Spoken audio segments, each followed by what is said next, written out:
Hi wives, அனைவருக்கும் வணக்கம். ரயிலில் பயணித்துக் கொண்டிருந்த கலெக்டர் பெண்மணிக்கு இன்று ஒரு தனி பரவசம். பல ஆண்டுகளுக்கு பிறகு தனது பூர்வீக கிராமத்துக்கு அவங்க வராங்க. திரும்ப மகிழ்ச்சியில எண்ணற்ற நிகழ்வுகள் அவளது மனதை ஆட்கொண்டிருந்தது. தந்தையின் அன்பு, அவளின் போராட்டங்கள், அந்த நெஞ்ச நிகழ வைக்கும் நினைவுகள் அனைத்துமே அவள் மனதில் ஓடிக்கொண்டிருக்குது. அந்த ரயில் நிலையம் வந்தடைந்ததும் ஜன்னலுக்கு வெளியே ஒரு பார்வையை பார்த்துவிட்டு நிமிர்ந்தாள். குழந்தை பருவம் தொடங்கி அவள் வளர்ந்த அந்த நிலம் இன்று ஒரு கலெக்டரான பெருமிதத்தோடு அதே நிலத்துக்கு திரும்ப அவள். ஆனா இன்னும் தெரியாத ஒரு உண்மை, ஒரு அதிர்ச்சி காத்திருந்தது.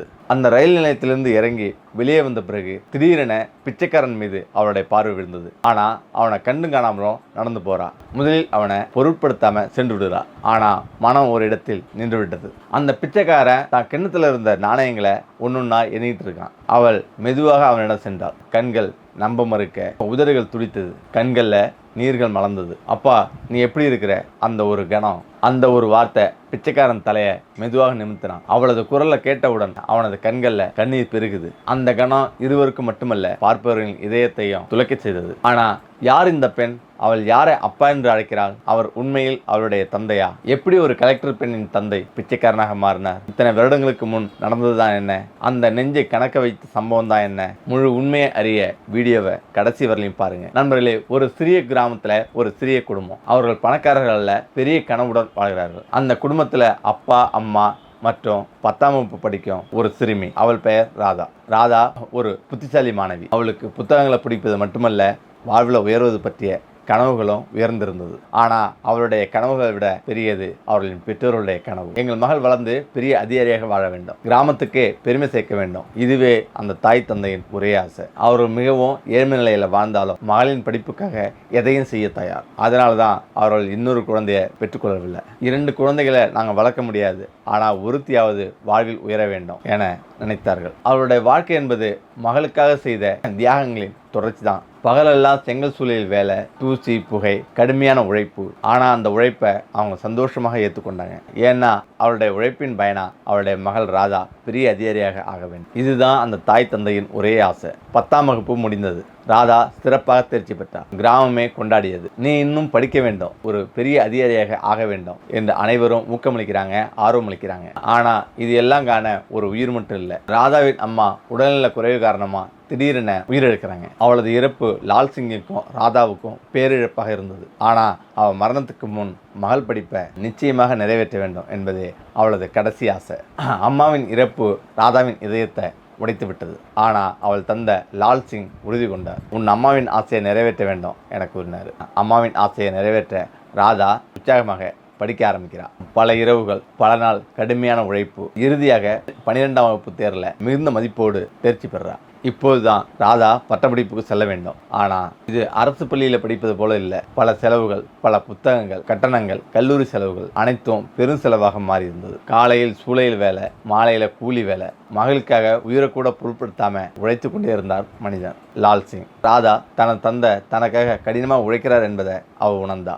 தந்தையின் அன்புக்கும் தியாகத்துக்கும் பதிலாக மேலும் முயற்சி செய்ய தொடங்குகிறார். பட்டப்படிப்பு முடிச்சு UPSC தேர்வு மற்றும் SSC தேர்வுக்கும் தயாராகிறார். கல்லூரியில இந்த தேர்வின் முக்கியத்துவத்தை அறிந்தவுடன் இது ஒருவரை நேரடியாக அதிகாரியாக மாற்றுவதற்கு ஒரு வாய்ப்பாகும் அப்படின்றத உணர்றார். வாய்ப்பு என்பதால அதனை இலக்காக வைத்துக் கொண்டார். காலம் கடந்தது. ராதா தனது பட்டப்படிப்பை வெற்றிகரமாக முடிக்கிறார். இதை கேட்டு கிராம மக்கள் லால் சிங்கிடம், உங்கள் மகள் இப்போது வளர்ந்து விட்டார், அவளுக்கு திருமணம் செய்து வைக்க வேண்டும் என கூறுறாங்க. ஆனால் லால் சிங் தனது மனைவியின் கடைசி ஆசையை மறக்கவில்லை. தனது மகளை ஒரு பெரிய அதிகாரியாக ஆக்குவேன், அதன் பிறகுதான் திருமணத்தை பற்றி சிந்திப்பேன் என அவர் கூறுறாரு. கிராம மக்கள் அவரை கேலி செய்ய தொடங்குறாங்க.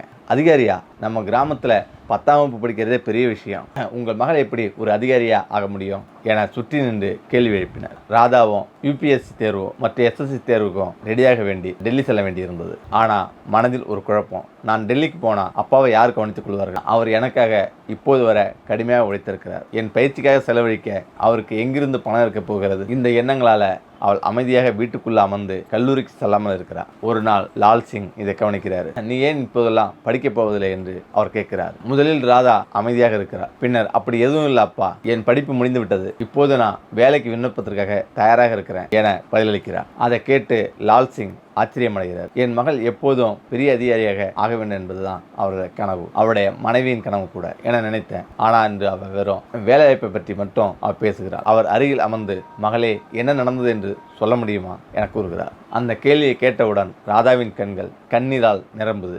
அவள் தன் தந்தையின் தோளில் சாய்ந்து அழுதாள். அப்பா, டெல்லியில் பயிற்சி பெற வேண்டும் என்றால் நிறைய செலவாகும். உங்களிடம் அவ்வளவு பணம் இல்லை. நீங்கள் எந்த அளவுக்கு உழைத்தீர்களோ அந்த அளவுக்கு அந்த பணம் முழுவதையும் என் முழு படிப்புக்காகவே செலவழித்து விட்டீர்கள். உங்களுக்கு இனி மேலும் சுமையாக இருக்க விரும்பல என கூறுறார். இதை கேட்டதும் லால் சிங் ஒரு நிமிடம் அமைதியாக இருக்கிறார். பிறகு ஒரு தீர்மானத்துடன், மகளே, உன் தாய் சொன்னது ஒருபோதும் பொய்யாக கூடாது. நீ ஒரு அதிகாரியாக மாறி எங்கள் கனவை நினைவாக்க வேண்டும். பணப்பிரச்சனையை நான் பார்த்துக் கொள்கிறேன். இதை கேட்டதும் ராதாவின் கண்களில் கண்ணீர் ஊற்று போல கொட்டியது. லால் சிங் தனது மகளை நேசத்துடன் பார்த்து, நீ பெரிய புத்திசாலியாக மாறிவிட்டார். என்ன நடந்தாலும் படிப்பு பாதியில் விடக்கூடாது. உனக்கு பணம் எவ்வளோ தேவை என்று மட்டும் கூறு. அவ்வளோ பணத்தையும் உடனே ஏற்பாடு செய்து உனக்கு தருகிறேன் என கூறுறாரு. நீ எந்த சிரமமும் அனுபவிக்க தேவையில்லை என கூறுறாரு. இதை கேட்ட ராதா, அப்பா, நிறைய பணம் தேவைப்படும், எங்கிருந்து நீங்கள் கொடுப்பீங்க என கேட்குறார். லால் சிங் அவளிடம், நீ இதை பற்றி கவலைப்பட தேவையில்லை, நான் இருக்கும் வரை நீ படிக்க முடியும் என்றார். மகளும் இதை கேட்டதும் கொஞ்சம் உற்சாகமடைந்து, சரியப்பா, நீங்கள் உதவி செய்தால் கண்டிப்பாக என்னால் பெரிய அதிகாரியாக வர முடியும் என்று உறுதியோடு கூறினாள். அப்பா, இப்போது எனக்கு 25,000 ரூபாய் பணம் தேவைப்படுகிறது, இது போதுமானது என்று அவள் கூறினாள்.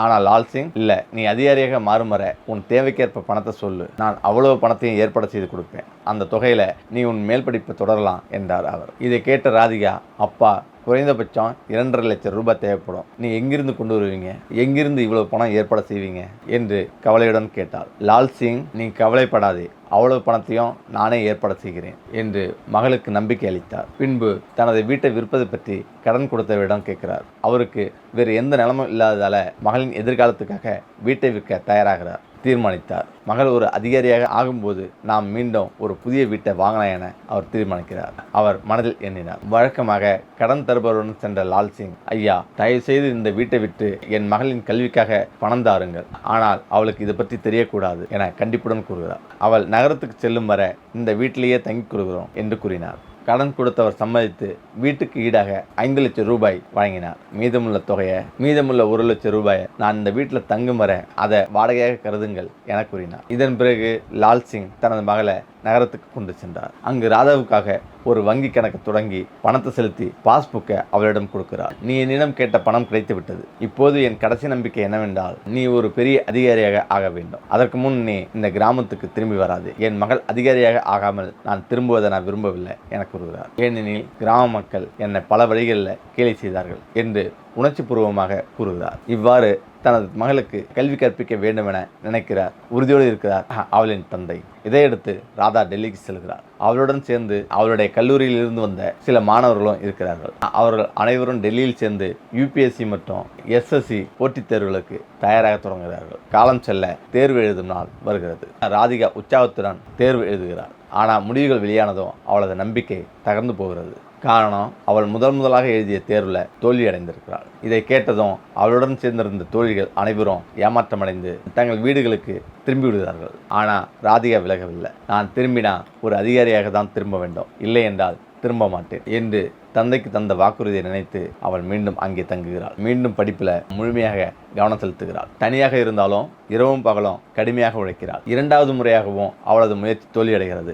இம்முறையும் அவள் மனம் முடியவில்லை. 3வது முறையாக களமிறங்கி தொடர்ந்து முயற்சி செய்கிறாள். பல மாதங்களின் கடுமையான உழைப்புக்கு பிறகு இறுதியாக அவள் தேர்வில் வெற்றி பெறுகிறாள். நேர்காணலையும் வெற்றிகரமாக முடித்து கலெக்டராக நியமிக்கப்படுகிறாள். இந்த செய்தியை அறிந்தவுடன் ராதிகா அடைந்த மகிழ்ச்சிக்கு அளவே இல்லை. சந்தோஷத்தில் துள்ளி குதித்த அவள் உடனே தனது கிராமத்துக்கு திரும்ப தயாரானாள். ரயிலில் திரும்பும்போது தன் தந்தையின் அர்ப்பணிப்பு, கிராம மக்களின் வார்த்தைகள், தன்னுடைய போராட்டம், இவை அனைத்தையும் நினைத்து பல உணர்வுகள் ஆடுகின்றன. அவளின் பயணம் தற்போது புதிய வெற்றி கதையாக மாறியுள்ளது. சொந்த ஊருக்கு வந்ததும் ராதிகா ரயிலில் இருந்து இறங்குகிறாள். நிலையத்தை பார்த்ததும் அவளுடைய மனதில் பல உணர்வுகள் எழுகிறது. அதன் பிறகு முன்னேறி சென்று படிக்கட்டிலிருந்து இறங்க தொடங்குகிறாள். அந்த நேரத்தில் அவளின் கண்கள் படிக்கட்டின் ஓரத்தில் அமர்ந்திருந்த ஒரு பிச்சைக்காரன் மீது விழுகிறது. அவன் கையில் ஒரு கிண்ணத்தை வைத்திருந்தான். அதற்குள் சில பணத்தை காண முடிந்தது.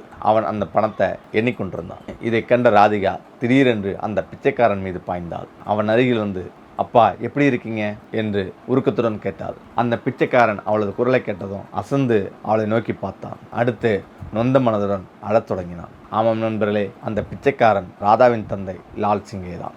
மகளின் கல்விக்காக பிச்சை எடுக்க வேண்டிய நிலைமையை சந்தித்திருந்தார். தந்தையின் கண்களில் கண்ணீர் கண்ட ராதிகா உடனே அவரை கட்டிப்பிடித்து, அப்பா, நீங்கள் கண்ட கனவை நிறைவேற்றியிருக்கிறேன், ஆனால் உங்கள் நிலைமை இப்படியாகிவிட்டது என்று கதறினார். சிறிது நேரத்துக்கு பிறகு லால் சிங் அமைதியாக முழு கதையையும் சொல்லத் தொடங்கினார். மகளே, நான் உன் கணக்கில் டெபாசிட் செய்த பணத்தை பற்றி உனக்கு நினைவு இருக்கிறதா என்று கேட்டார். நான் இந்த பணத்தை எங்கிருந்து கொண்டு வந்தேன் என நீயே யோசித்து பார்த்திருக்கிறாயா என்று கேட்டார். அப்பா, நீங்கள் இதை பற்றி என்னிடம் சொல்லவில்லையே என்று அவளுடன் கேட்டாள் ராதா. லால் சிங் சிரித்தபடியே, மகளே, நான் என் வீட்டை விட்டுவிட்டு அந்த பணத்தை தான் உனக்கு கொடுத்தேன். அது மட்டும் இல்லாமல் நான் அதே வீட்டில் ஒரு குத்தகையாளராக வாழத் தொடங்கினேன். இதற்கு பிறகு நான் கடுமையாக உழைத்து வந்தேன். கடுமையாக உழைத்த பிறகு அவ்வப்போது அந்த வீட்டின் வாடகையை செலுத்த ஆரம்பித்தேன். திடீரென்று என் கால் ஒரு விபத்தில் காயமடைந்தது. காயம் காரணமாக வேலை செய்ய முடியாததால் வாடகையை செலுத்த முடியாமல் போனேன்.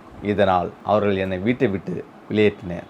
இதன் பிறகு நான் இங்கு வர வேண்டிய கட்டாயம் ஏற்பட்டது. ஏனென்றால் இங்கு வந்த பிறகு குறைந்தபட்சம் பிச்சை எடுத்தாவது சாப்பிடலாம், ஸ்டேஷன்லேயே என் நேரத்தை செலவிடலாம் என நினைத்தேன். ஆனால் நீ இப்போது பெரிய அதிகாரியாக ஆகிவிட்டாய், அதனால் இனி எனக்கு எந்த கவலையும் இல்லை என்று ராதாவின் தந்தை கூறினார். தந்தையின் இந்த வார்த்தைகளை கேட்டு ராதாவின் கண்களில் கண்ணீர் பெருகியது. தனது மகளை ஒரு உயர்ந்த இடத்துக்கு கொண்டு செல்ல தந்தை மேற்கொண்ட முயற்சி நினைவுக்கு வந்தது.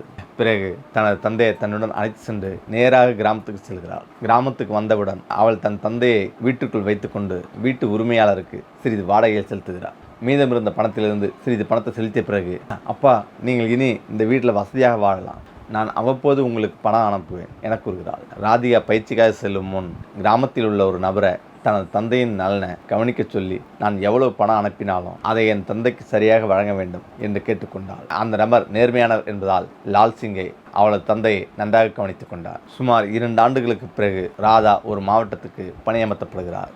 பணியில் அமர்த்தப்பட்டவுடன் ஒரு நாள் தனது தந்தை அழைக்க கிராமத்துக்கு செல்கிறாள். அங்கு சென்ற பிறகு அவள் தனது தந்தையை அழைத்து கொண்டு நேராக தனது அரசாங்க அலுவலகத்துக்கு வருகிறாள். இப்போது ராதிகாவுக்கு அரசு வேலை இருந்ததால் தன் தந்தையை அருகிலேயே வைத்துக்கொண்டு பராமரிக்க முடியும். அவள் தனது அலுவலகத்தில் தங்கியபடி தனது கடமைகளை நிதானத்துடன் செய்கிறாள். அங்கு தந்தையின் சேவைக்காக முன்பு கிராமத்தில் சேவை செய்தவரையே உதவிக்கு வேலைக்கு அமர்த்துகிறாள். அவ்வாறு 6 மாதங்கள் கடந்து செல்ல ஒரு நாள் ராதாவின் கிராமத்திலிருந்து சிலர், மகளே, இது ஒரு சமூக திட்டம், இதில் நீ கலந்து கொள்ள வேண்டும், கிராமத்தின் அனைத்து மக்களும் அங்கு இருப்பார்கள், நீ கிராமத்துக்கு வந்து உன் கதையை அங்கு சொல்ல வேண்டும், அவர்கள் அனைவருக்கும் முன்னால் நீ சொன்னால் அது அனைவருக்கும் ஒரு பெரிய உத்வேகமாக இருக்கும் என கூறுகிறார் என்று அழைக்கிறார்கள். ராதா முதலில் மறுக்கிறார். ஆனால் கிராமத்து மக்கள் வற்புறுத்திய பிறகு அவர்களது அழைப்பை ஏற்றுக்கொள்கிறார். விழா நாள் வந்தவுடன் ராதா தனது தந்தையுடன் அந்த கிராமத்துக்கு தனது அரசாங்க வண்டியிலே செல்கிறார். அங்கு சென்ற பிறகு அந்த மேடையில் தனது தந்தை செய்த தியாகங்களை அந்த கிராம மக்களுக்கு முன் சொல்லத் தொடங்குகிறார்.